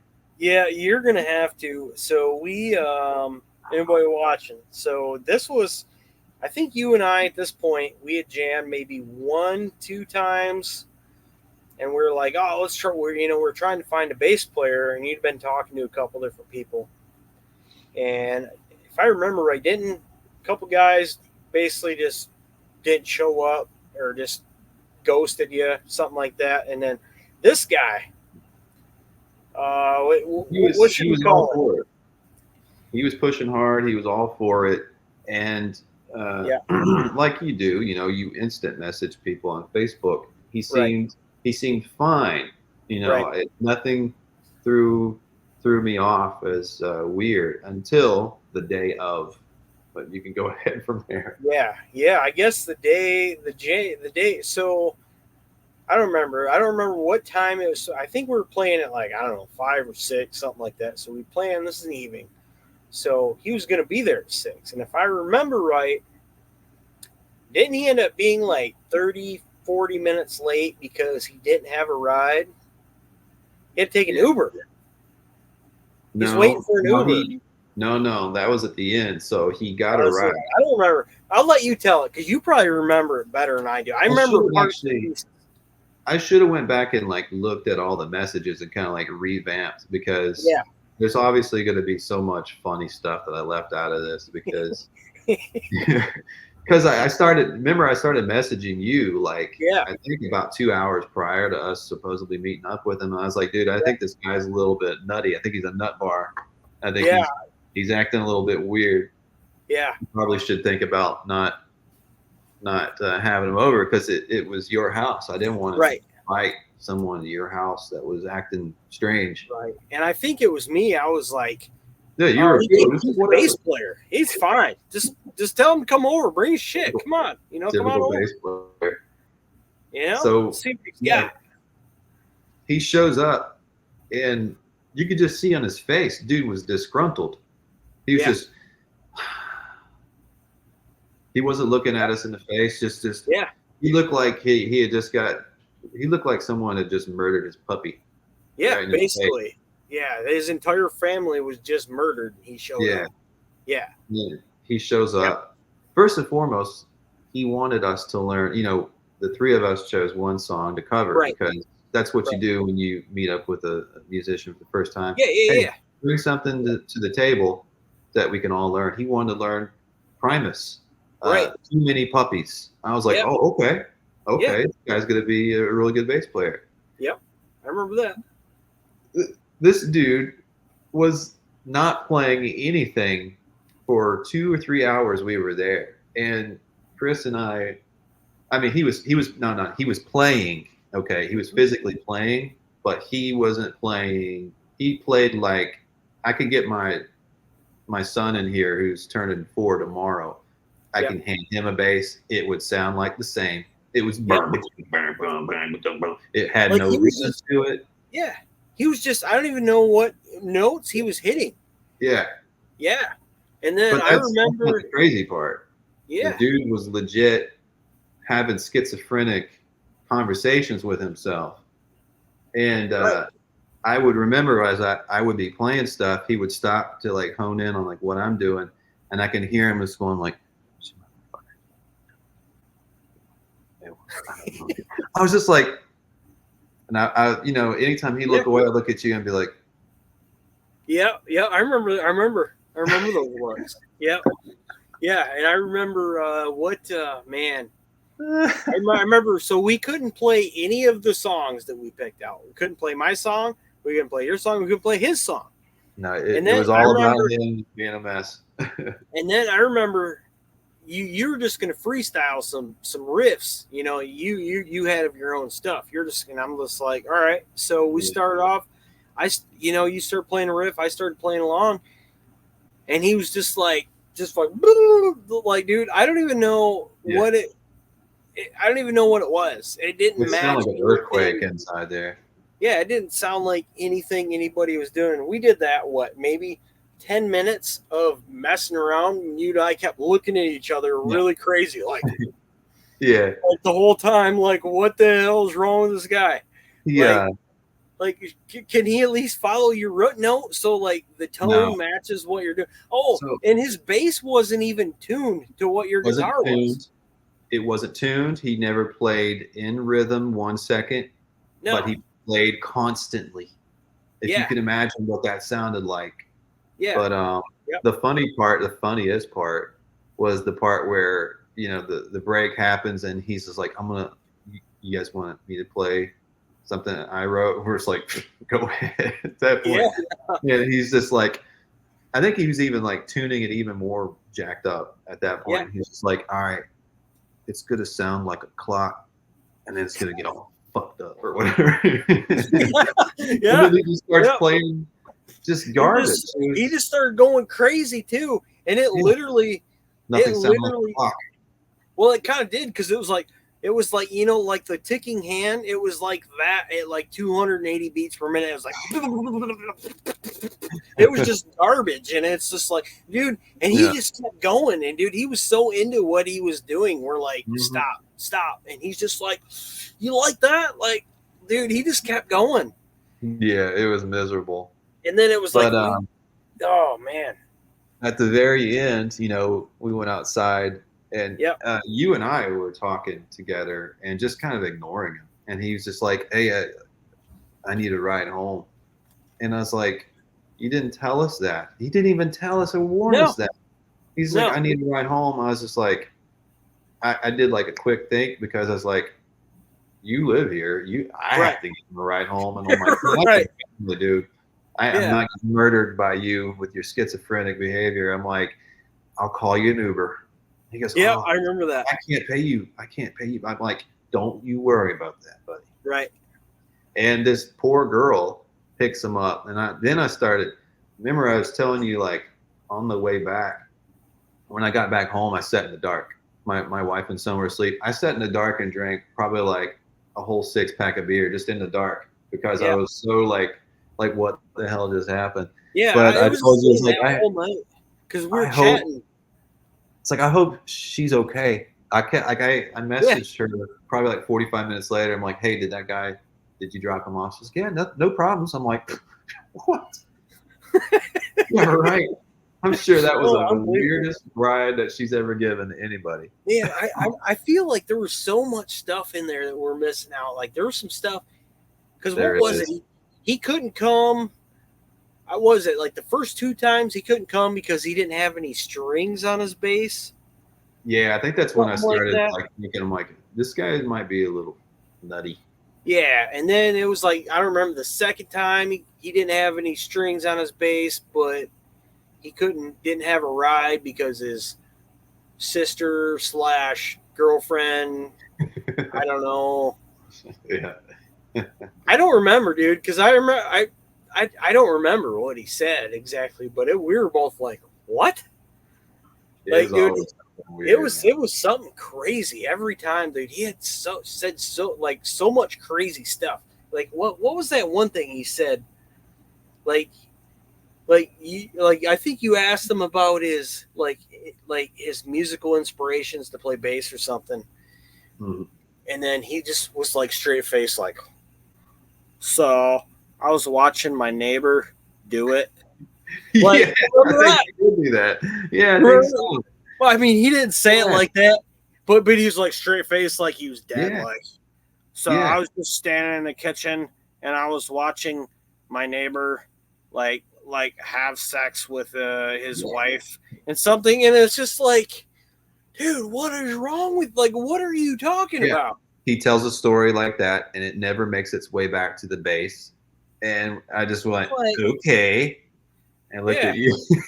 yeah, he never really ain't give us a straight answer for any serious question. And then you ask him about he's like, oh yeah, I used to play in bands all the time, dude. And remember this? Remember this is like a couple months after he put his own little music thing out. Oh Remember yeah, that? yeah. Oh man, dude, that was It's like still out. It's so funny. it's garbage. Yeah. You first sent me to that, and you're like, hey, it's Clock Boy, and I was like, oh my dude, I was listening to it, and because I remember him telling us that he can do vocals. He's done vocals with all kinds of bands, and dude, and he's like talking in the mic, dude. He's not really doing vocals. I still to this day don't know what it was I was hearing. I'm like, what is No. this? Yeah, it's as bad as you would expect. When I post this full video on YouTube, I should. Oh man, I would tag him, but then he would know. He would know us. He's like, I know those guys. Yeah. Well, he's probably gonna. I'm gonna I track mean, us if he down. ever watches this, he's gonna know anyway. He's got to know. No, I that guy think. doesn't know anything about nothing. He is. Yeah. He's a vegetable. He's walking vegetable. Like he base, but that's the thing is, it just depended on what personality you got. Because sometimes he would act like he was kind of cool, like normal, and then I've never met like anyone schizophrenic, but that guy had to have been schizophrenic. he had to because literally it would be like 30 seconds of normal, like, "Hey, how you doing, guys? I want to kill myself." Yeah, so I was playing he, this riff today, and he check it never out. said that. He never said that, but his Like, his yeah, yeah. body everything like on his face looked like he just wanted to eat a bullet so bad.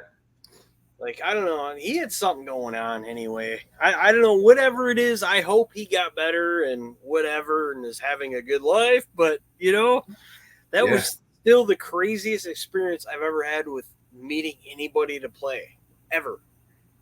Like, it probably will be the craziest experiences for both of us because yeah, I I'll think never so. let that happen again. Yeah. Same here. I think, because I think we talked about this. We're like, from now on, we meet a guy, we're gonna go to the bar and have a couple beers or something Yeah, yeah, before yeah, we go. yeah. So, Exactly. And here's all right, the 16 metal band bracket. all Chris right, chose 8. I chose 8. okay, We're going to start from the top left. man, this is tough, man. Some of them are tough. I love corn, but Yeah, Pantera, dude. Like what? It's an easy one. I think. yeah, man. Sorry, corn. Let's just go Damn, ahead. dude, that's so hard too. That's like, oh man, that's like saying, oh man, Yep. None of this that'd is be, easy. that'd be like putting two. That'd be like if your wife had a twin sister and you're like, pick one. Like what? Well, I'm Like gonna pick you one. can't tell who's who. They're just standing Yeah. there looking at you. You can't tell who they are. Like, what do you do? All right. Pantera is, there wouldn't be a corn without Pantera. Yeah. You're right. Um. All right, Deftones, a Testament. man. I'm gonna have to go Deftones. You don't know too much about Testament, huh? Well, dude, Testament, dude, there's man. Like I if you love just go back and Testament. listen to the That's Gathering, another flow, that's another tough one, but it's like Testament's awesome, but at the same time, I don't know, man. this is. Oh, by the way, I mean this is always going to be just in your heart and my heart. This isn't going to Yeah, be yeah, like yeah, yeah, who yeah. sold the most records and Yeah, yada yada. right. I'm with you on Deftones just Yeah, because like Chino's voice, his range, what he's right, done, Abe, his drumming and everything. right. Uh, Stefan or Steven, whatever he goes by, the Yeah, guitarist, he's okay, but he does yeah, write some pretty cool stuff. he Um, does. Testament has been like a huge influence on my guitar playing Yes. because James Murphy was with them for a couple of their albums, and like they were my favorite. Uh, I love Chuck Billy, their Yeah, singer too, but Deftones, has made more of an impact on me. right. Um, so you had not heard Nimic until recently. No, yeah, I did listen to. There's that song you sent me, and I think I listened to one other songs, Mhm. kind of on the way to the grocery I would, store. But I would say Kill Switch, Engage, and Nimic are both like pretty equal to me. Like I like them both equally. yeah, I You know them more, so yeah, I really can't say much because I don't know much on them. You know what I mean? I'll say this: we'll probably have to go Kill Switch, unfortunately, because like the singer died with Nimic. Um, Yeah, the one that I let you hear, their yep. first album was a pretty good singer too. He's back in Okay. the band, and they're starting to get back out there. But Yeah, Kill Switch is still awesome, and yeah, Kill Switch is Kill Switch, man. You can't go wrong with yeah. that. I love those guys, man. Love those guys. This next one's weird. I Yeah, love both bands. yeah. But, one is So just like super technical, and one is you're seven. right. For me, I'm gonna have to go with Sevendust. I love Animals as leaders, but Sevendust has the feels, and they always some of their songs, dude. I swear to God, depending on your mood, will hit you right in the chest, dude. You'll start pouring tears, man. They're super underrated, man. Like I They are. can't believe that they don't just go and do headline or not headlining shows. Just go. They have so many albums. Just do what Rush did and do like two Right. and a half, 3 hour shows. Yep. No, Oh I yeah, don't want to see any openers. I never had wanted to see any openers for Sevendust. I've seen them yeah, 3 times. I'm sorry, I don't want to see anybody open for you guys. You guys are too talented, and you've been around forever. You deserve it. Next time you right, go on tour, don't tour with anybody. Go by yeah, yourselves. hell yeah, Um, I listened to that one song by Wage War. I like them a lot. I don't know if yeah. you heard the Contortionists. I forgot to. Yes, I do. I have listened to them. Actually, when we used to jam, you used to send me like hours of their music to listen to. I So really try to put them off on people. Yeah. I've studied a lot on them, and I do. Again, they're like technical.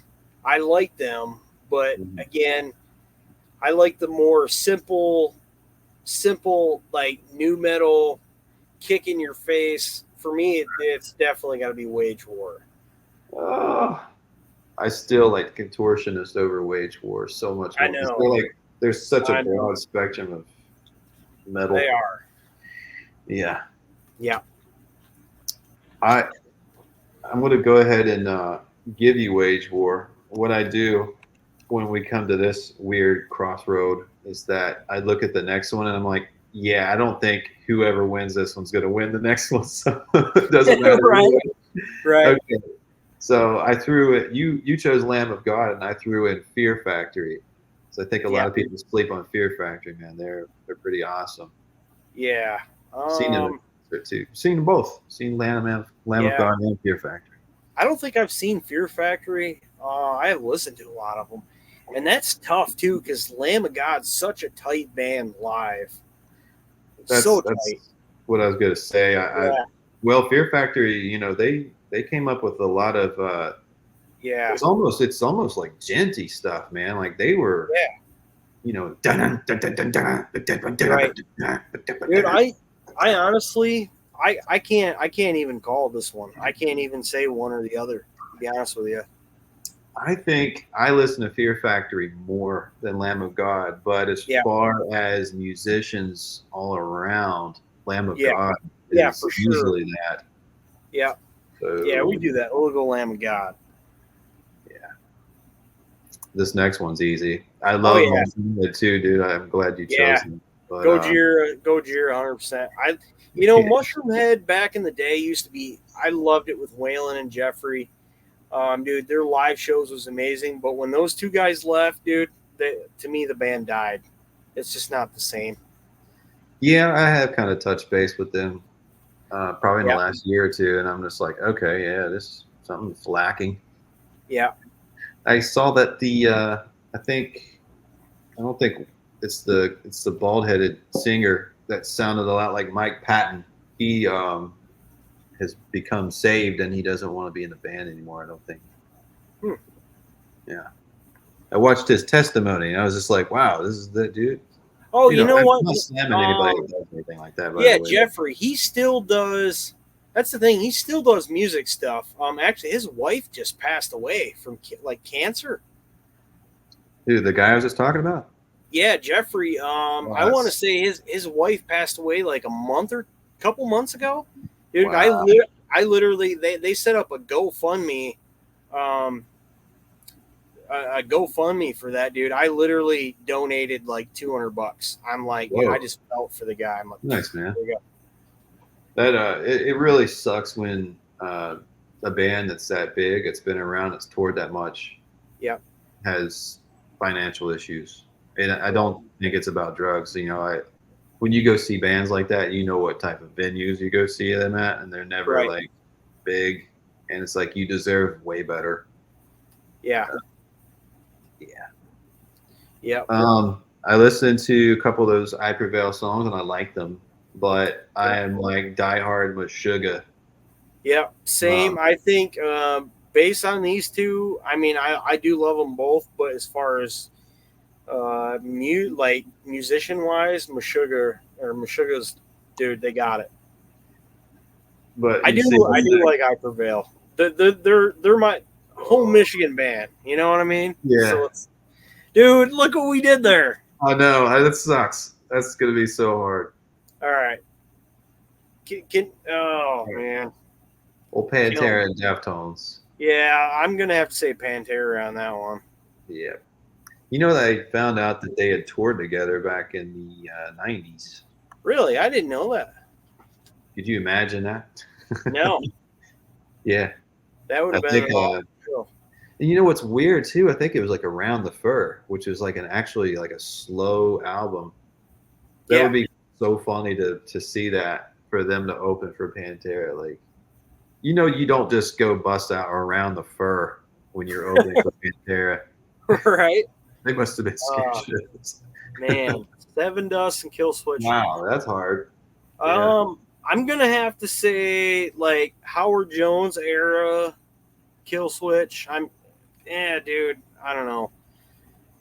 If I one of would them has three probably, vocalists, dude, then they're all yeah. amazing. Like if I was to pick one song, like if I had to listen to one song right now, is either Kill Switch or Seven Dust. I would probably still pick Kill Switch first. Really? Yeah, It's going to be one of those scenarios again where I'll give you whatever because the next I one know. probably will. I know, but it's like, but then again, it depends on the mood I'm in too. If I'm like in the mood for some feels, I'm Right. gonna go for Seven Dust. You know what I mean? They Yeah. just Seven Dust hits differently, so it's so tough. Wage Um, War against Lamb of God. Man, the Lamb of God's got that one. I was going to say the same. Yeah. You know, This I'm this just next now one, realizing I'd like to like change. I wish I would have changed maybe one or two bands. We should have put Mastodon in there. Even yeah, though I don't like throw them on a lot, like the talent is so good, yeah, and I was I was really blown away when we got to see them in yeah, dude. concert. Those guys were amazing. Their drummer blew my mind. He's There's a lot basically of songs that there's I like too. he's like Steam Breaker. soloing the entire song and he's singing while he's doing it. And Yeah, I'm like, dude, he's my favorite vocalist out of the band too, which is ironic. yeah, He kind of has like an Ozzy voice. I always thought he sounds like yeah. Ozzy a little bit. Kind of it's that pitch, Yeah, higher. Yeah, I like him though. This one, dude, I don't know, dude. I'm gonna have to say Gojira on this one. oh man. But then again, dude, that you're. I feel like you're throwing a knife in my chest right now Yeah, with this. Like, because there's some other stuff from meshuggah. It blows my mind too. I'm a huge fan of both, but Yeah, I don't want to be biased because you're in this with me too. Because I'm I like know. my favorite band's Rush and then Meshuggah. I'm Right, such a huge Meshuggah fan. right, So man. I don't. I think that I'm gonna let you pull this one, man. I can't pick one. It's the same thing. It's like picking two twins. Like you can't make out who's who. It's like I love them both. It's hard. likewise, and I have a lot of respect for all the guys. Love Yeah. Gojira, but I'm going to choose Meshuggah over them All right. regardless. All right. See, I'll respect it. Because I think we know, or we're pretty close to knowing who the finalists are going to be, and I want Meshuggah to be in there. They deserve it. They've been around and Yeah. they've earned their way. Pantera versus Kill Switch. Yeah. Dude, I think again. I mean, I would rather listen to Kill Switch over Pantera, but if it wasn't, Well, I was getting ready to say, like, at some point we have to point out the fact that they basically disbanded in 2001, and unfortunately, like that horrible thing happened with Dime. right. Oh. Yeah, dude. I mean, I love Pantera, but like you said, I don't know, man. I'm gonna have to go with Kill Switch on that one. Yeah, I mean, again, like I was gonna pull that out of the hat for the final anyway. If Pantera made it, it's just like we can't let them win because unfortunately what happened. But pay the respects to him. Is obviously that was one of the bands that you and I immediately were like, hell yeah, that's we gotta play some of their stuff. We drove 6 hours to go see it. Yeah. And then we stayed at a hotel and we spooned on a couch. On the cuck couch. Yeah, well, I mean, we didn't spoon, but I mean, we could have, Yeah, if you didn't turn away from me, Yeah, I know. I was Yep. reaching for you. Please, I need body heat. Speaking of that trip, dude, that restaurant we went to, that still to Oh this yeah, day, the burger. that burger I got, dude, was still to this day the absolute best burger I ever had in my life. Burger, the beer, and the steak fries. Top Oh man, notch. That's Atlanta for you, though, man. Like, yeah, I have to thank my wife for teaching me the ways of Atlanta. 'Cause when I first moved just outside of it, I visited. I'd be like, "This place sucks," because I just walk around like the dead center of yeah, it. I was just like, "This place sucks. There's nothing to do. It's all in the outskirts. You know, your yeah, Midtown and Buckhead, all that. All those places are where it's at, and yeah, there's no bad food around there. It's all good. yeah, man, it's insane. What we went to, the one you're talking about, was probably like a grade C out of the places to eat around there. That place Yeah, was so great. I wish I knew the name of it. Give them a plug. yeah, same, dude. I couldn't don't even remember the name of it. It blew my mind though. I remember because that was like when I first started my diet, so I wasn't like I was trying to lose a bunch of weight, and I'm like, I probably shouldn't eat. And then I went in there and like seen other people getting these burgers, and I'm like, okay, I'm cheating today. Well, another thing too is like a lot of people don't really speak about it, but you don't want to get like overly stuffed and greasy and Yeah, fat filling before you go to a concert and be right, sluggish. And I right, remember the first time I saw Alice in Chains, they came to our little podunk town in Huntington, West Virginia, and that was a huge deal. And they were like, I worship those guys. yeah, And my buddy that went with me, he's like, "Hey, how about we try this place I like going to? It's Indian food." I'm like, "I've never had Indian food." And judging by the movies and everything, it's like as soon as it hits my mouth, I'm gonna have an irritable bowel syndrome, which I don't even have. I'm just gonna be sweating and just pooping my brains out. And yep, it ended up being like I love Indian food now, and it yeah. was just because of that. It was delicious, and yeah, I went there and I didn't feel like crap at all. Anyway, Lamb of God versus meshuggah. Oh, dude, I don't know. No matter who wins this, it's gonna be a cool final. I think. Yeah, I was just looking at the time. We have 7 minutes. yeah, I'm gonna say meshuggah. Yeah, Yeah, I prefer meshuggah over them too. yeah, we'll just put them as the winner, I guess. Oh, I'm definitely okay with that.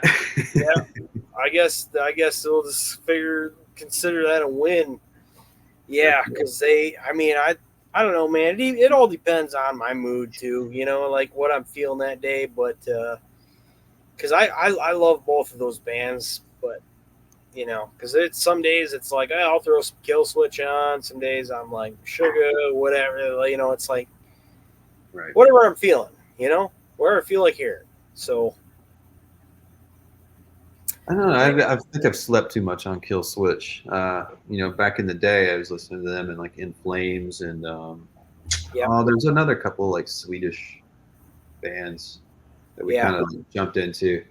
Back in the day, before Pandora, there was like you could sit there if you had like cable dish network or whatever. You could sit there and scroll through like a bunch of metal channels, and we would sit yeah, there.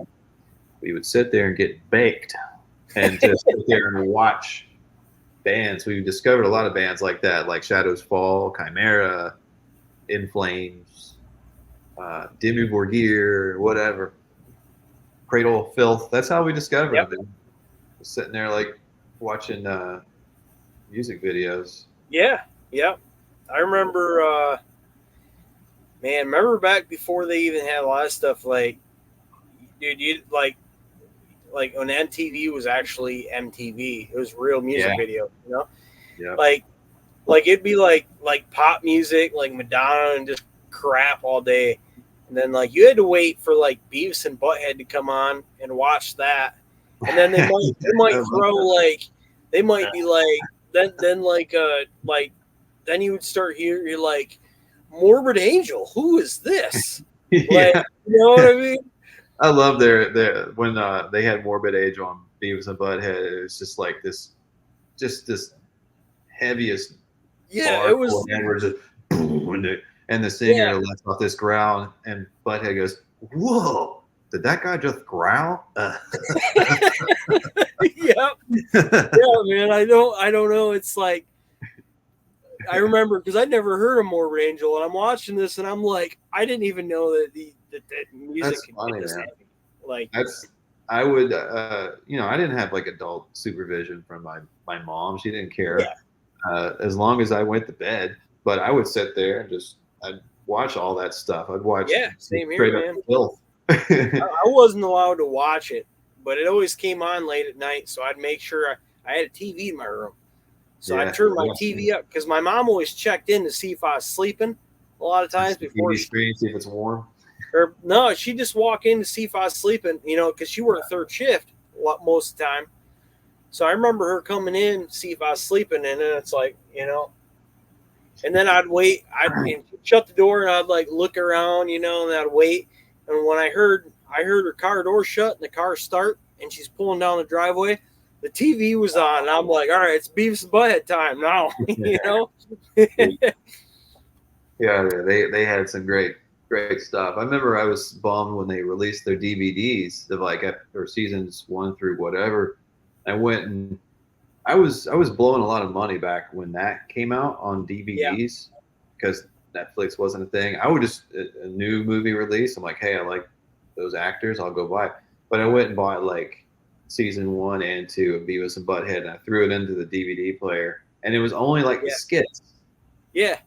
Yeah, they didn't have the music videos, and it Oh dawned man, on me like, oh, that would be literally like days of footage, and the only reason yeah, they didn't have that on there is because of that. Like you had to have been there and been alive and watched it yeah, when it was going on in the early '90s to see yeah, them react to cheesy music yeah. videos. Dude, I can remember that Faith No More song you were talking about. Your son really likes. I remember that video being on Beavis and Butthead. And dude, it cracked me up, dude. The one of the guys with long hair, Beavis is like, uh, is that a chick? Like, and Butthead's like, oh, I think that's a dude. Yeah. Dude, they were just going back and forth on if it was a guy or girl because he had long hair. Yeah, Dude, yeah, that shit used to crack me up. yeah. The funniest one was the Pantera, and Beavis was like losing his mind. Like I would love it when Beavis would spaz out, and Yeah, he's yeah, like, he's like, he kept calling Phil and Selma Pantera. He was calling him Pantera. He's like, I'm gonna yeah, kick your ass in the next Tuesday, acting like he was his dad. yeah. You get out there and you mow that lawn, Pantera. Oh Oh man. yeah, that's great, man. All Yeah, right, I man. miss, Well, I'm some gonna end stuff. this session. We can still sit here and chat, but All no, right, it's right there at like 2 hours. I'm gonna just go ahead and hit all end right. recording. Well, to everybody watching, see you later. Thanks for viewing.